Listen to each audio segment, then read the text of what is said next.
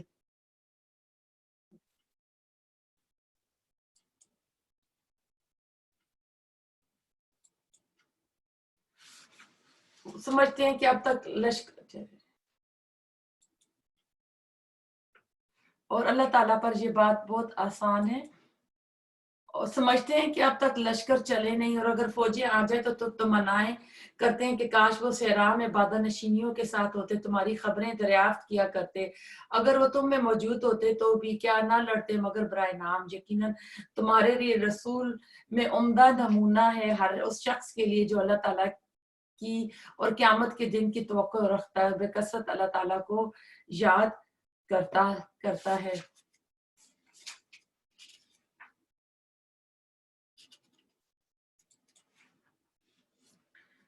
تو دیکھیں جنگ کے دوران بھی رسول اللہ علیہ وسلم کی یہ تباہ کی بتائی جا رہی ہے, اور آپ کا کیونکہ اس میں آپ ایز اے سپہ سالار ایک فوجی بن کے ان کی کر رہے تھے, تو خوراک کی شدید قلت تھی, حالات اتنے خراب تھے, تعداد کم. تو اس وقت رسول اللہ علیہ وسلم کا بتایا جا رہا ہے کہ آپ میں بہترین یعنی اخلاق کا نمونہ بنا کر آپ میں بھیجے گئے ہیں, اور اتباع کی اس میں بتایا جا رہا ہے, شرائط بھی بتایا جا رہی ہیں. اور